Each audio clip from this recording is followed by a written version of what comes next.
अस्सलाम वालेकुम। तो बच्चों, आज हम उर्दू का 5वां सबक मौलाना हज़रत मोहानी पढ़ेंगे। 4 लेसन हमारे ऑलरेडी हो चुके हैं। तो इसके मुसन्निफ़ है नूरुल हसन नक़वी। पहली बात में हमको बताया हुआ है कि हमारा मुल्क सबको पता है 15 अगस्त 1947 को आज़ाद हुआ। अंग्रेज़ हिंदुस्तान में ताजिर बनकर आए और धीरे धीरे वो हमारे मुल्क पर काबिज़ हो गए। उनके जुल्म सितम से मुल्क की आवाम तंग आ गई तो अंग्रेज़ों के ख़िलाफ़ उन्होंने बगावत के तरीक़ों को अपनाया। हिंदुस्तान के रहनुमा अवाम के साथ थे। अंग्रेज़ों ने उन्हें भी क़ैद व बंद की सज़ाएँ दी। महात्मा गांधी, पंडित जवाहरलाल नेहरू, मौलाना अबुल कलाम आज़ाद जैसे आज़ादी के रहनुमाओं ने अंग्रेज़ों के ख़िलाफ़ मोर्चा खोला। दो बदो लड़ने की बजाय उन लोगों ने अमन और शांति की राह अपनाई। दो बदो लड़ने यानी कि एक दूसरे के ख़िलाफ़ लड़ने की बजाय, एक दूसरे के ख़िलाफ़ हथियार उठाने की बजाय हम लोगों ने कौन सी अमन और शांति की राह अपनाई, जो कि गांधी जी कहा करते थे। तो लोकमान्य तिलक, लाला लाजपत राय, बिपिन चंद्र पाल वगैरह ने इंतहा पसंदी को अपनाया। इंतहा पसंदी को यानी कि लड़ाई को अपनाया। आज़ादी के इन मतवालों में मौलाना फजल हसन हज़रत मोहानी भी थे। उन्होंने गैर मुल्की माल की मुखालिफत की। अंग्रेज़ों ने उन्हें बामुशक्क़त क़ैद की सज़ा सुनाई और वो क़ैद में महीनों चक्की पीसते रहे। ज़ेल के सबक में मौलाना की शख्सियत के मुख्तलिफ़ पहलुओं को पेश किया गया। यानी कि मौलाना हज़रत मोहानी जो थे वो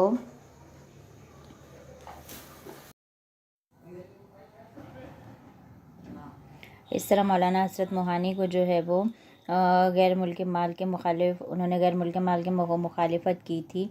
इस वजह से उन्हें जो है वह अंग्रेज़ों ने क़ैद की सज़ा सुनाई और महीनों तक उन्हें जेल में ही रखा। तो नीचे हमें इस सबक में जो है वो जेल में यही सब बातों पर जो है वो डिस्कस होगा कि किस तरह उन्होंने जो है मुल्क की आज़ादी के लिए अपनी किस तरह क़ुरबानी दी और उन्होंने किस तरह जो है वो जद्दोजहद की। अब हम जान पहचान में देखते हैं कि क्या बताया गया है। उनकी पैदाइश और वफ़ात के बारे में बताया गया है। नूरुल हसन नक़वी सन 1933 में अमरोहा में पैदा हुए थे। उन्होंने आला तालीम अलीगढ़ और दिल्ली यूनिवर्सिटी से हासिल की और अलीगढ़ मुस्लिम यूनिवर्सिटी के शोबे उर्दू में लेक्चरर हो गए थे, यानी लेक्चरर का जॉब किया था। उन्होंने सर सैयद और मुसहफ़ी पर तहकीकी काम किया और इन दोनों शख्सियतों पर किताबें लिखी। तुलसीदास के रामचरितमानस का उन्होंने उर्दू में तर्जुमा किया। खाका निगारी में उनका नाम अहमियत रखता है। तस्वीरें उजालों की उनके खाकों का मजमुआ है। उन्होंने उर्दू अदब की तारीख़ और फ़न तनक़ीद और उर्दू तनक़ीद निगारी नामी किताबें भी लिखी है, यानी वो मुसन्निफ़ भी थे। तो देखते बच्चों, अभी शुरुआत हो रही है हमारे सबक की। मौलाना हज़रत मोहानी की शख्सियत में कोई ऐसी दिल फरेबी नहीं थी कि जो पहली बार मिले गर्विदा हो जाए, लेकिन जिन खुश नसीबों को उन्हें नज़दीक से देखने का मौका मिले वो उनकी अज़मत के कायल हुए बगैर न रह सके। यानी कि जो है मौलाना हज़रत मोहानी से दिलचस्प शख्स नहीं थे कि जो उनसे मिलते उन्हें याद रखते, लेकिन जिन लोगों को उनको नज़दीक से उनकी मुख्तलिफ़ खूबियों को जानने का मौका मिला वो जो है वो उनको याद किए बगैर नहीं रह सकते हैं। मौलाना इन लोगों में से थे जो आने वाली नस्लों की रहनुमाई के लिए वक्त के रेगज़ार पर अपने कदमों के निशान छोड़ जाते। उनकी ज़िंदगी फ़िक्र व इस्तग़ना, उनकी जो ज़िंदगी फ़िक्र का मतलब यहाँ पे जो है मुफलिसी रहेगी। फ़िक्र का मतलब हम ले सकते हैं मुफलिसी, और इस्तग़ना का मतलब होता है बेफ़िक्री, यानी किसी चीज़ की फ़िक्र नहीं थी कि कल क्या होगा, बस वो आज में ज़िंदगी जीते थे। इस सार पता है क़ुरबानी और खुलूस का बेनज़ीर मजमुआ थी। उन्हें ये फ़िक्र नहीं थी कि कल क्या होगा, बस वो आज जो है मुल्क की आज़ादी की जद्दोजहद में लगे हुए थे। हज़रत अलीगढ़ में ज़ेर तालीम थे कि तहरीक आज़ादी से वाबस्ता हो गए। इस जुर्म में 3 बार कॉलेज से निकाले गए। यानी कि वो अलीगढ़ में जो है वो तालीम हासिल कर रहे थे, ज़ेर तालीम थे, तब तहरीक आज़ादी से जो है वो जुड़ गए थे। तहरीक आज़ादी की जो बातें थी, तहरीक आज़ादी की जो लड़ाई थी, उसे धीरे धीरे जुड़ने लगे, इसलिए उनको 3 बार कॉलेज से निकाल दिया गया। कई बार क़ैद बामुशक्क़त की सज़ा भुगती और एक दिन में मन भर आटा पीसा, यानी कि उस ज़माने में जो है वो उसमें जेल में आटा पिसवाया जाता था। तहरीक की हिमायत में उन्होंने एक रिसाला उर्दू माला जारी किया था, जिसे बेबाकी और साफ़गोई की पादाश में बंद करना पड़ा। पादाश का मतलब यहाँ पर है बदला, किसी भी चीज़ का जो हम बदला लेते हैं। तो उन्होंने जो है वो जो भी उन्होंने एक रिसाला जारी किया था, उर्दू मौला उन्होंने एक रिसाला जारी किया था, जिसे बेबाकी और साफ़गोई की पादाश में बंद करना पड़ा, जिन्हें जो है वो उन्हें इसे जो है वो बंद करना पड़ा। जो उन्होंने किताब लिखी थी उसे वो लोगों तक पेश नहीं कर पाए। प्रेस अब कुतुब खाना जब्त हो गया। इस किताब की वजह से जो है वो प्रेस जहाँ पर किताबें छापी जाती है वो और कुतुब खाना भी बंद हो गया। मज़ामीन के मसूदात उनकी आंखों के सामने नजर आतिश किए गए। मसूदात जो होते हैं यहाँ पे मसूदात जो है कलमी तहरीरें, उन्होंने जो भी तहरीरें की थी, उनकी जो भी तहरीरें थी उसे क्या कर दिया गया, आगे नहीं पहुँचाने दिया गया, जिसकी वजह से वो उनके नज़रों में ही घूमने लगे। कॉलेज की हुदूद में दाखिला ममनू हो गया, यानी कॉलेज के अंदर उनको आना जो है वो मना कर दिया गया, आना उनका मना कर दिया गया। तो शहर में किराए का मकान और स्वदेशी तहरीक को फ़रोग देने के लिए स्वदेशी स्टोर खोल लिया। स्वदेशी यानी अपने मुल्क की बनी हुई चीज़ें, पता होगा आपने हिस्ट्री में पढ़ा होगा स्वदेशी विदेशी। स्वदेशी का मतलब है अपने मुल्क में जो चीज़ें बनाई जाती है उस पर उन्होंने एक स्टोर खोला, जिसका कॉलेज के स्टाफ और तलबा की तरफ से बायकाट किया गया। ये उन्होंने अपने स्वदेशी माल का किया, यानी अंग्रेज़ों के चीज़ों की मुखालिफत के हिसाब से उन्होंने खोला। इस स्टोर का जो है वो कॉलेज के लोगों ने उनका साथ नहीं किया, बल्कि उनका बायकाट कर दिया। बायकाट का मतलब है उन्होंने उसकी क्या की मुखालिफत कर दी। जेल गए तो गुज़र औकात के लिए उनकी बीवी ने दुकान पर बैठकर कपड़ा बेचा और किसी हमदर्द ने माली मदद करना चाहिए तो ये कहकर इनकार कर दिया कि हसरत साहब ने किसी का सहारा लेना गवारा नहीं किया तो मैं ये मदद कैसे कबूल कर लूँ। यानी इनकी बीवी भी एक इंडिपेंडेंट वुमन थी। जब वो जेल गए थे तो उनकी बीवी ने उनकी दुकान संभाली और कोई अगर सहारे के लिए हाथ बढ़ाता तो वो जो है वो मना कर देती। जेल ही में थे कि बेटा बीमार पड़ा, हालत बिगड़ी और दुनिया से रुखसत भी हो गया। अल्लाह अकबर। मगर हक्काम ने बाप को मतला करना भी ज़रूरी न समझा। हक्काम यानी कि वहाँ के जो वो सदर थे, वहाँ के जो हाकिम थे, उन लोगों ने जो है वो बाप को बताया भी नहीं कि उनके बच्चे का इंतकाल हो गया। बहुत दिन बाद जब इस का हादसे की इत्तला मिली तो हसरत सिर्फ आ भर कर रह गए। जाका यानी कि झाका का मतलब होता है जान को तकलीफ़ देने वाली बात। जब वो सुने उन्होंने तो वो बस एक आह भर के रह गए कि उनका बच्चा इस दुनिया से रुखसत हो गया। तहरीक आज़ादी का दरख्त बर्ग व बार लाया तो उसकी फसल का लोगों में बंटवारा हुआ। तहरीक आज़ादी का दरख्त का मतलब है बर्ग व बार लाना, नतीजा सामने आना। बर्ग व बार लाना का मतलब होता है नतीजा सामने आना, यानी कि तहरीक आज़ादी का दरख्त यहाँ पे, यानी कि यहाँ पे दरख्त से मुराद बढ़ना, कोई भी चीज़ का कायम होना। तहरीक आज़ादी का जो दरख्त था वो क्या हो रहा था, धीरे धीरे आगे बढ़ने लगा, जिसका नतीजा क्या हुआ, उसकी फसल का लोगों में बंटवारा हुआ। किसी के हिस्से में धन दौलत आई, किसी के हिस्से में। जब तहरीक आज़ादी की बात आगे बढ़ी तो किसी के हिस्से में जो है वो धन दौलत आई, किसी की शोहरत पाई, किसी को सिर्फ इज़्ज़त मिली मगर हसरत को कुछ भी न मिला। वो किसी सिला व सताइश के तलबगार भी न थे। उन्हें इनाम मिला तो ये कि उनके अपनों ने कहा बड़े मियाँ सठिया गए हैं, फ़हम व फरासत से महरूम है। फ़हम व फरासत का मतलब यहाँ पर हम ले सकते हैं समझदारी। किसी ने दौलत पाई, किसी ने इज़्ज़त पाई, किसी ने शोहरत पाई, लेकिन हज़रत मोहानी को इसमें से कुछ न मिला, बल्कि अपने लोगों से यही बात मिली कि आपकी समझदारी ख़त्म होती चली है, सियासी शऊर से बेबहरा है। सियासी शऊर से बेबहरा का मतलब यहाँ पे क्या ले सकते हैं हम, महरूम हो गए हैं आप, यानी आप में समझ नहीं रही।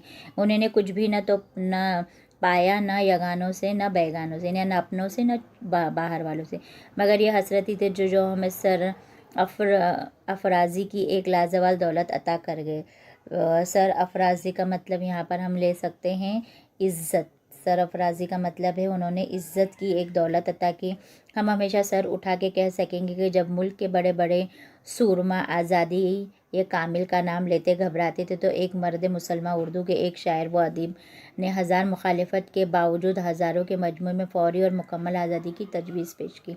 यानी कि भले ही हज़रत मोहानी साहब को कुछ न मिला हो, उन्हें इज़्ज़त न मिली हो, दौलत न मिली हो, शोहरत न मिली हो, लेकिन इतना है कि आज हम ये है जो है फ़ख्र से कह सकते हैं कि एक मुसलमान शायर व अदीब जो कि हज़ारों के मजमूए में नीडर होकर खड़े होकर जिन्होंने आज़ादी की तजवीज़ पेश की थी और किसी से बिल्कुल न डरे थे और न ही किसी के लिए वो झुके थे।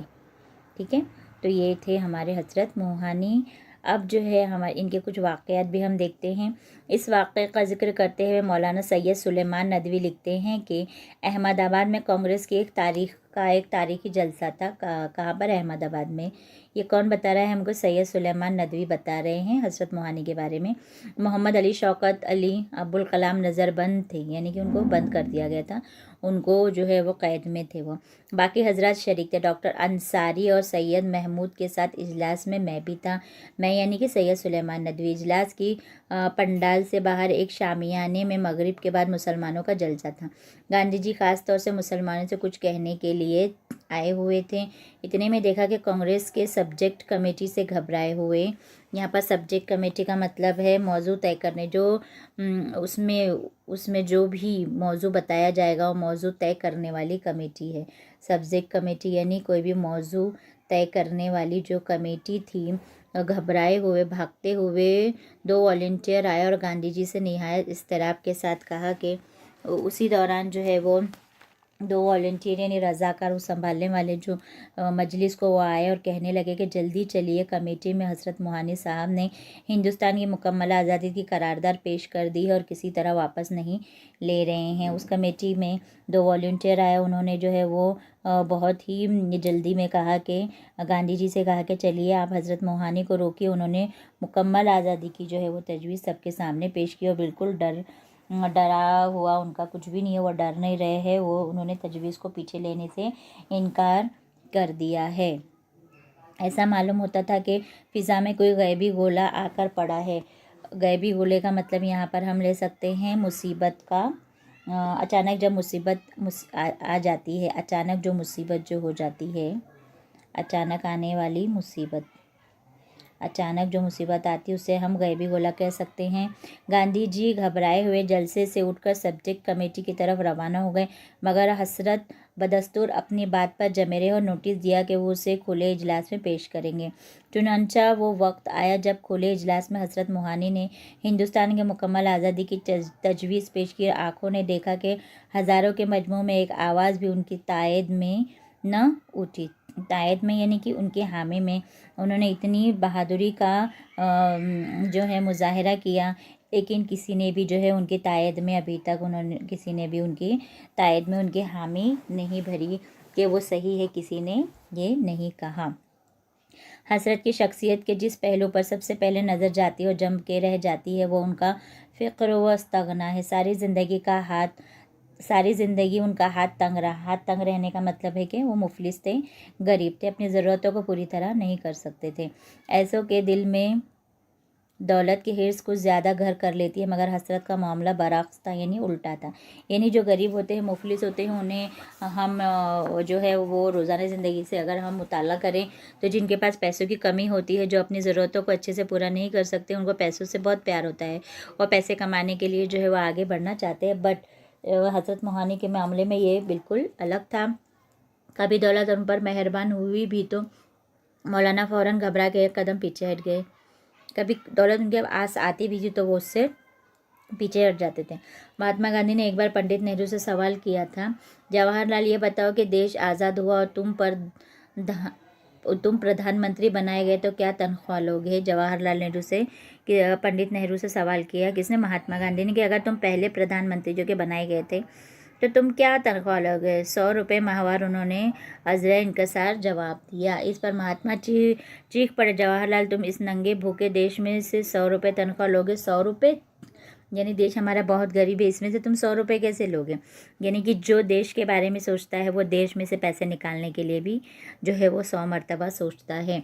जब देश आज़ाद हुआ तो हसरत की समझ में ये बात ना आई कि पार्लियामेंट के मेंबर खुद अपनी सरकार से इतनी बड़ी बड़ी रकमें सफ़र खर्च के तौर पर क्यों वसूल करते हैं। उन्होंने एक मुशायरे के मुंतज़मीन से कहकर सफ़र खर्च लेने से इनकार कर दिया। सफ़र खर्च यानी कि वो जो भी गवर्नमेंट जो भी पोस्ट है, जो भी है, जैसे कि प्रधानमंत्री है और जो है एजुकेशन मिनिस्टर होते हैं, हेल्थ मिनिस्टर, जो भी जो है सरकारी मिनिस्टर्स होते हैं, वो जो है सर्वे वगैरह करते हैं, यहाँ वहाँ जाते हैं और ख़ुद जो है काम करने के लिए बहुत हमारे से कई गुना ज़्यादा वो तनख्वाहें लेते हैं।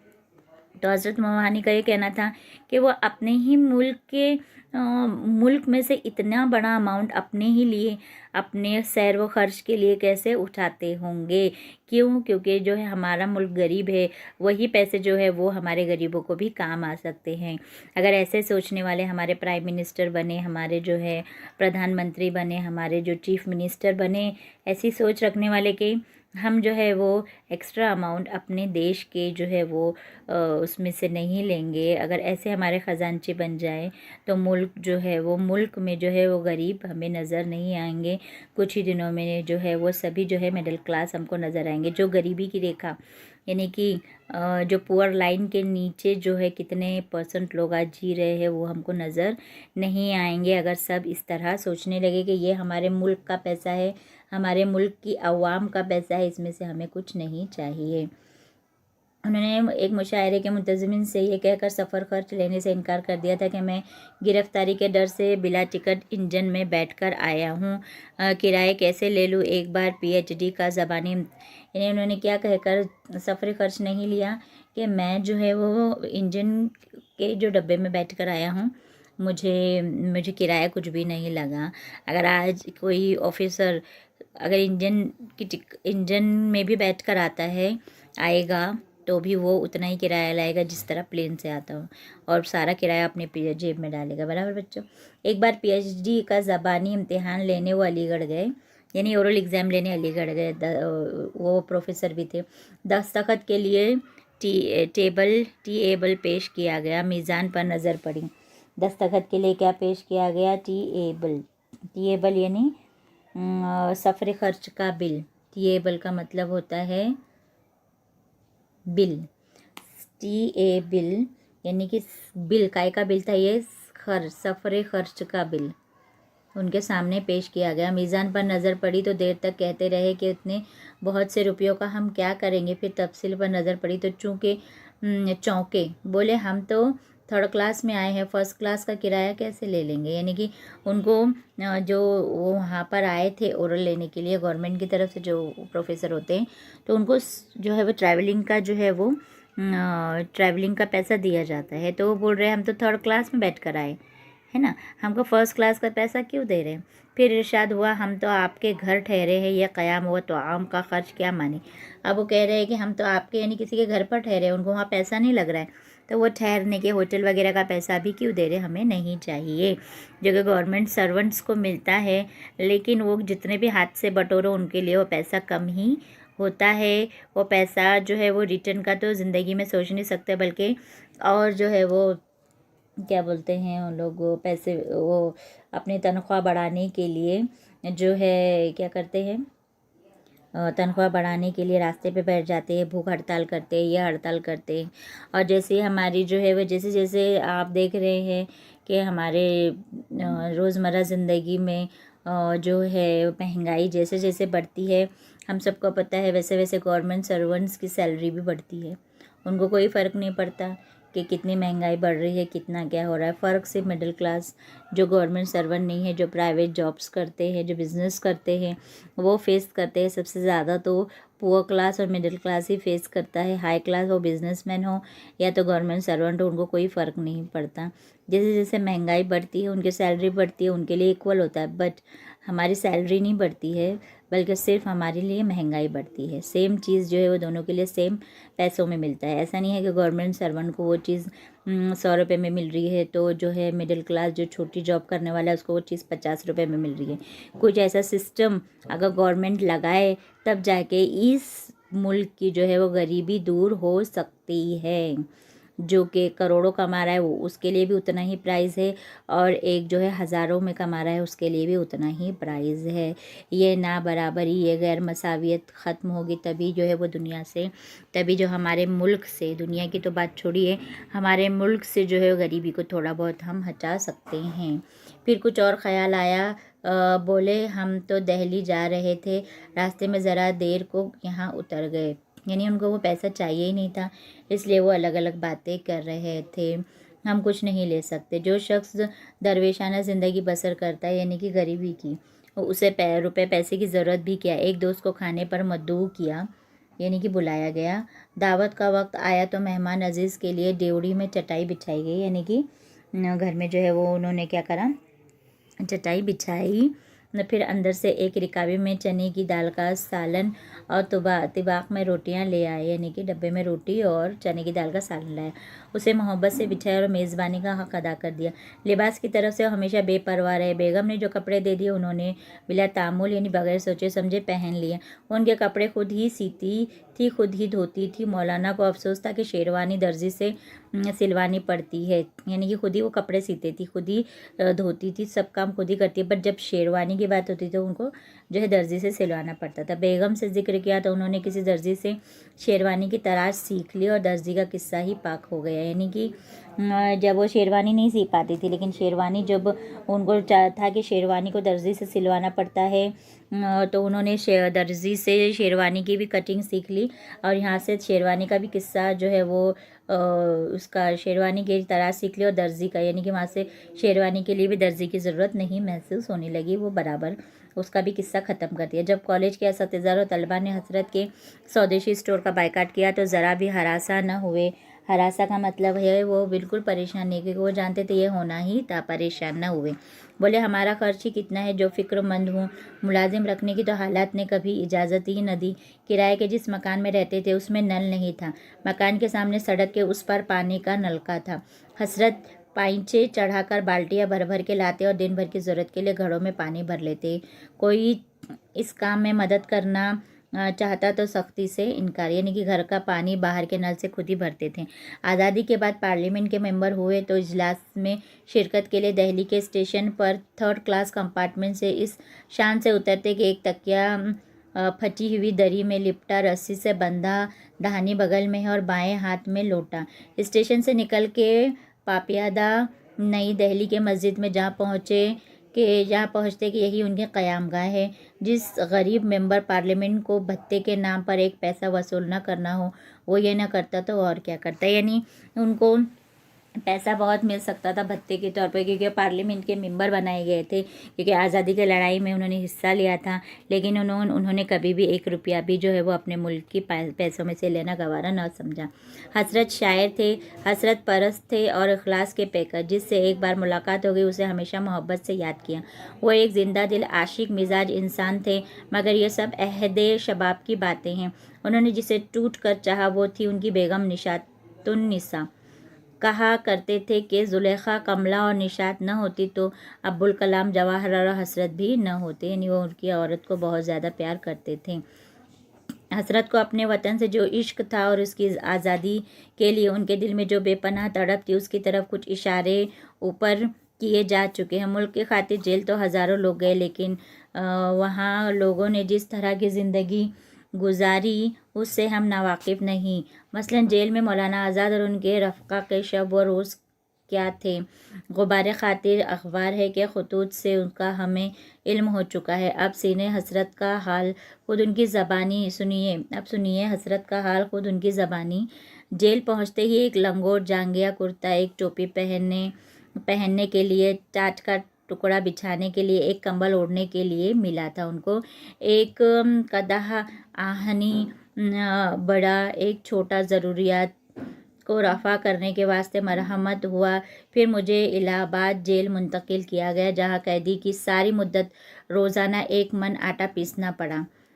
सारे जितने दिन थे रोज़ाना उनको 1 मन आटा पीसना पड़ता था। ये शेर उसी ज़माने की यादगार है मश्क सुखन जारी चक्की की मशक्क़त भी, है मश्क सुखन जारी चक्की की मशक्क़त भी, ए तुर्फ़ तमाशा है एक तुर्फ तमाशा है हसरत की तबीयत भी। हसरत का ताल्लुक़ गर्म दल से था। अहबाब के लाख समझाने के बावजूद वो हुकूमत से शदीद अदावत का रवैया तर्क न कर सके और सारी ज़िंदगी उसका खमियाजा यानी कि उसका नतीजा भुगतते रहे। सिविल नाफरमानी की तहरीक शुरू हुई और जेल जाने का वक्त आया तो गांधी जी और दूसरे रहनुमा चुपचाप पुलिस के साथ हो लिए। हसरत ने सुना तो हैरान हुए कि ये क्या नाफरमानी हुई। जब पुलिस उन्हें गिरफ्तार करने पहुंची तो दिल में जेल जाने की ख्वाहिश थी, मगर इजहार नाफरमानी के लिए ज़मीन पर औंधे लेट गए कि मैं तो नहीं जाता, मार पड़ रही है मगर नहीं उठते। सिपाहियों ने घसीटा तो घास पकड़ ली। आखिर बहज़ार दिक्कत ज़बरदस्ती लॉरी पर लाद कर ले जाए गए। गांधी जी और उनके फ़लसफ़े आदम तशद्दुद के वो कायल न थे। जब उन्होंने फौरी और मुकम्मल आज़ादी की तजवीज़ पेश की तो गांधी जी और दूसरे रहनुमाओं ने समझाया कि अभी इसका वक्त नहीं आया, मगर वो न माने। हसरत की तजवीज़ के खिलाफ तकरीर करते हुए गांधी जी ने कहा था, हसरत साहब हमें इस पानी में ले जाना चाहते हैं जिसकी गहराई का हमें अंदाज़ा नहीं है। यानी कि जिस तरह हसरत मोहानी जो है वो जल्दबाजी कर रहे थे अंग्रेज़ों से लड़ाई के लिए, लेकिन बाकी लोग उनका कोई साथ नहीं दे रहे थे। हसरत बड़े बेबाक और बला के साफ़गो थे। दिल की बात ज़बान पर लाने में उन्हें कभी तामुल न होता था, कभी शर्म नहीं आती थी, कभी सोचते न थे। इसमें कभी कभी नागफ्तनी बात भी ज़बान से, नागफ्तनी यानी दूसरों को जो पसंद ना आती हो वो बात भी उनकी ज़बान से निकल जाती थी, जिसका तावान बहरहाल उन्हें भुगतना पड़ता था, यानी उसका वसीला। लेकिन ये कहना गलत हुआ कि हसरत गौर फिक्र के आदी न थे। यानी इसका ये कहने का ये मतलब नहीं है कि लोगों को जो बात पसंद ना आती थी वो कहते थे। ये उसका मतलब ये है कि वो सोच समझ कर बात नहीं करते थे, ये मतलब नहीं है, बल्कि वो सही बात और सच बात करते थे। उनके मिजाज में एक तरह की जल्दबाजी ज़रूर थी। वह हर काम जल्दी करते थे। उनका दिमाग भी इसी तरह तेज़ रफ्तारी से सोचता था और जब वो किसी नतीजे पर पहुंच जाते तो चूँकि मसलहत का इनके मिजाज में गुजरना था, मौका महल देखे बगैर दिल की बात ज़बान पर ले आते थे। वरना उनकी दूरअंदेशी और फ़हम व फरासत के सबूत में बहुत सी दलीलें पेश की जा सकती है। वो तेज़ तर थे, वो जो है कोई भी चीज़ जल्दबाजी से करते थे, लेकिन उसका मतलब ये नहीं है कि वो गलत चीज़ें करते थे या उन्होंने कभी किसी का दिल दुखाया। मौलाना हसरत मोहानी को पहली बार नई दिल्ली के एक मस्जिद के पास उलझी हुई बेहंगम दाढ़ी, पचकी हुई तुर्की टोपी, टूटी हुई कमानी की ऐनक, मली दली शेरवानी के साथ एक हाथ में लोटा उठाए, दूसरे में रस्सी से बंधा दरी तकिया संभाले फटी फटी बारीक आवाज़ में बोलते देखा तो एक अजीमुशान दीवार ढहती हुई नज़र आई। मगर जब उनके हालात ज़िंदगी और कारनामों से शनासाई हासिल हुई तो इसी शिकस्ता दीवार के मलबे से एक मीनारे नूर बुलंद होता दिखाई दिया। दीवार ढहती हुई नज़र आई, यानी कि उनकी हालत ऐसी थी कि ऐसा लग रहा है कि उनकी शख्सियत नीचे की तरफ जा रही है। लेकिन जब उनके कारनामों के बारे में सुनाया गया तब ऐसा लग रहा था कि उसी दीवार में से एक नूर, यानी कि वो एक जो है वो गिरती हुई शख्सियत नहीं थे, बल्कि उभरता हुआ एक सितारा थे। ऐसा बुलंद कि आज तक तो उसका हमसर कोई दूसरा मीनार नज़र नहीं, आज तक हमको ऐसा कोई हमसर हसरत मोहानी के जैसा कोई नज़र नहीं आया। तो बच्चों, ये था हमारा सबक। मौलाना हसरत मोहानी, जिन्होंने जो है आज़ादी की लड़ाई में हमारे रहनुमाओं के साथ जो है कदम से कदम मिलाकर, कंधे से कंधा मिलाकर जो है वो लड़ाई भी की, और उन्होंने कभी पैसों की लालच नहीं दिखाई। गरीब थे, लेकिन उनमें पैसे कमाने की कभी हवस नहीं थी। उनको मिलने वाले पैसों को भी वो जो है वो लेने से इनकार कर देते थे। ऐसी शख्सियतें अगर पार्लियामेंट के मेंबरान में से हो जाए तो है हर चीज़ सही हो, हमारे सड़कें, हमारी गलियां, हमारे जो है चीज़ों पे के टैक्सेस, जीएसटी जो भी लगाई जा रही है वो हर चीज़ में कटौती हो जाएगी इंशाल्लाह ताला। हमारी ज़िंदगी, एक मिडिल क्लास और एक पुअर क्लास की ज़िंदगी भी जो है वो बेहतर से बेहतर होने लगेगी। लेकिन आज के दौर में जो है अमीर अमीर तर हो रहा है, गरीब गरीब तर, पस्त से पस्त होता जा रहा है। गरीब इंसान पस्त से पस्त होता जा रहा है क्योंकि वो टैक्स के बोझ तले और ये महंगाई के बोझ तले दबता ही जा रहा है। और एक जो है वो अमीर इंसान जिसके पास पैसा है वो पैसों से पैसा कमा कर आगे बढ़ता जा रहा है। तो ये है हमारे जो है वो अगर हम तस्वीर दिखाते हैं हमारे आज की ज़िंदगी को, आज के जो है चलती फिरती ज़िंदगी की तस्वीर अगर हम आईने में देखें तो हमें यही नज़र आता है। तो ज़रूरत है कि पार्लियामेंट में ज़रूरत है पॉलिटिक्स को गंदा कहने की बजाय पॉलिटिक्स में घुसकर, पॉलिटिक्स के अंदर जाकर उस गंदगी को, उस कीचड़ को साफ़ करने की अगर हमें हिम्मत है तो ही हम पॉलिटिशियंस को नाम रख सकते हैं। अदरवाइज़ हम घर में बैठकर एसी के कमरे में बैठे अच्छा अच्छा खा रहे, और जो पॉलिटिशियंस है वो कुछ भी कर रहे हैं, थोड़ी बहुत मेहनत कर रहे हैं, उनको वो पोस्ट मिली है, वो पैसे कमा रहे हैं, बराबर। उनको हम घर में बैठकर एसी कमरे में बैठकर गलत नहीं बोल सकते। अगर हमको उनको गलत साबित करना है तो हमको वो कीचड़ में उतरकर वो कीचड़ को साफ़ करना होगा। तो बच्चों ये था हमारा सबक। इंशाअल्लाह मुझे उम्मीद है कि हमने बहुत कुछ सीखा होगा, क्योंकि तुम आज के जो है बच्चे हो तो कल के तुम शहरी हो। कल की जो है वो हमारे मुल्क को बदलने की हिम्मत तुम में ही है। तुम ही हमारे मुल्क को बदलने वाले हो, चाहे फिर वो मुल्क की साफ़ सुथराई हो, मुल्क की गरीबी को मिटाना हो, गंदगी को मिटाना हो, या फिर मज़हब की ना बराबरी जो चल रही है उसको मिटाना हो, इसमें तुम ही साथ देने वाले हो। तो ये इस सबक को जो है और एक मतलब अच्छे से पढ़ लीजिए, ठीक है। अपने आसपास जो है सफाई का ख्याल रखिए, बड़ों की इज़्ज़त कीजिए, और जो है घर में रहिए और प्रिकॉशन में रहिए, ठीक है बच्चों। और अपनी पढ़ाई को जारी रखिए, क्योंकि पढ़ाई के बगैर हम जो है वो तरक्की हासिल नहीं कर सकते। अगर हमारा लेसन समझ में आया हो, चैप्टर समझ में आया हो, लेक्चर समझ में आया हो, तो इसे शेयर कीजिए, अपने दोस्तों को भी शेयर कीजिए हमारे लिंक, और जो है हमारे चैनल को सब्सक्राइब कीजिए ताकि हम आपके लिए लेक्चर्स बना सकें, ठीक है बच्चों। अल्लाह हाफिज़।